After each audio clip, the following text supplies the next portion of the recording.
Ikaw mismo karami mong ginawa na sindikato. Remember the Plunder Complaint filed against you by fellow senator in 2017? You allegedly allocated 193 million pesos for bark barrel to Red Cross and used the same for your campaign. Gordon, marami siyang tanong at sasagutin natin. But I would like to say something. Gordon, are you really investigation in aid of legislation or in aid of your personal political interest? I heard that you want to run for vice president next year and you are trying to impress the opposition that they would consider you. Totoo ba ito, Secretary Gordon? Alam mo, tatakbo rin ako. Kung mag-usap lang tayo, pwede namang ikaw ang maging vice president kung karapat-dapat ka. Ganito kasi ang problema ko kay Gordon. But having a senator at the helm, especially like you, even if the Supreme Court ruled that it is not against the Constitution if you hold the position of Red Cross, I think is unethical, and we have revealed why. Alam mo kasi, if Red Cross is also a government agency, tapos member ka ng Congress, tumatakbo ka rin at nanalo ka, and you're holding the Red Cross, you are the top honso there, and being a senator, and at the same time, medyo malabo ata yung ginagawa mo. So, pag nagkamali ako, Senator Gordon, if I am wrong, which is a possibility also of a wrong interpretation, paki-clear lang nitong of you holding to government agencies. One being a senator and the other being I don't know what is your position in the ikaw yung chairman sa Red Cross for a long time. You know, let me just also add something. As far as I can remember, even before I entered politics, Gordon, hinawakan mo na yung Red Cross and you control the agency like the way you control everything. You are so bossy, and I think that the true work of the Red Cross is not reflected in your activation.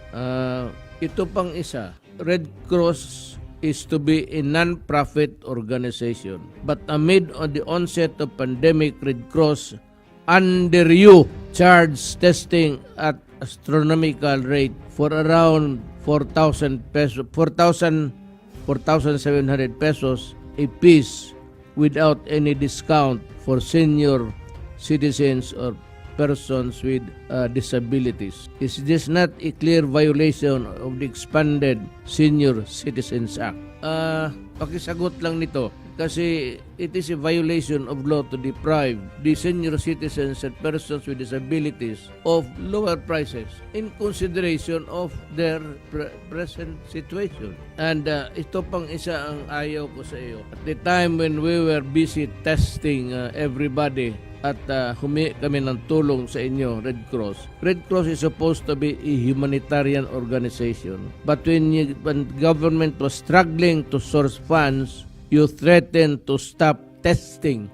I'd like to ask the Filipino people, napansin ba nito na inyo noon? Nagalit siya at sabi niya kung hindi magbayad ang gobyerno, he threatened that he will stop the testing. Alam mo, I really do not know, but I cannot see the rationale of your state na you threaten government with something which ought to be done by you, irrespective of whether or not may pera ba o wala. Because in this kind of situations or transactions with government, foremost is really the fact that everybody wants to help. And now you are even having plans of selling vaccines and said charging 3,500 pesos per shot is just fair. Moderna vaccines cost $51 or roughly about 2,500 pesos.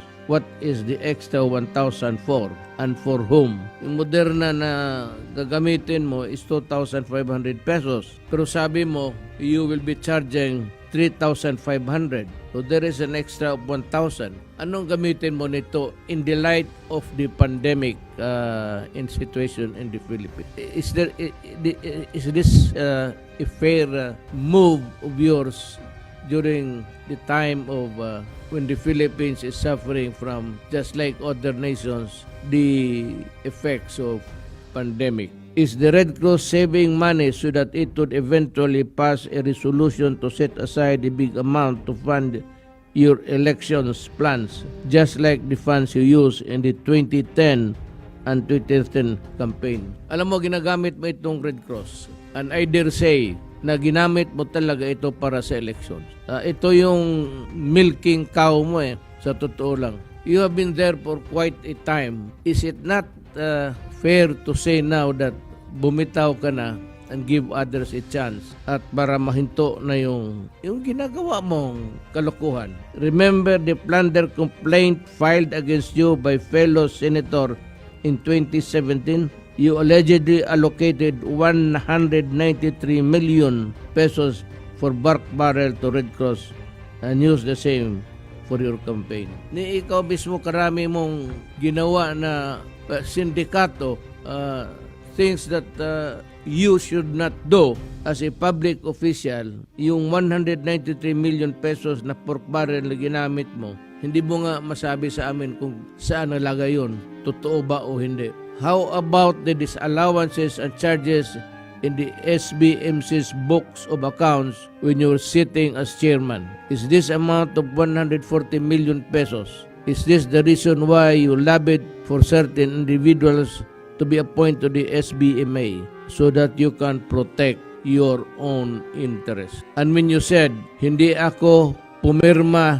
doon dahil ako kako, dapat ayusin yan, so wala akong problema dyan. When you're referring to the MOA between the PhilHealth and the Philippine Red Cross, then somebody from the Senate should cite you for contempt. You have a copy of the MOA and it is there clearly. It bears your signature. You were lying to the truth before the public. Pakisagot lang nito. Sabi mo hindi ka pumirma. Ngayon pala it was signed by you. You know, it is good to be posturing as a clean and go around painting other people black. Alam mo, madali yan Gusto mong magmuka kang puti, pinturahan mo lahat yung tao, katabi mo itim, ang talagang ikaw yung maputi sa lahat. Yan ang totoo dyan. Pakisagot lang nito because kailangan ito ng Pilipinas malaman. Nag-iimbistiga ka na wala namang batayan,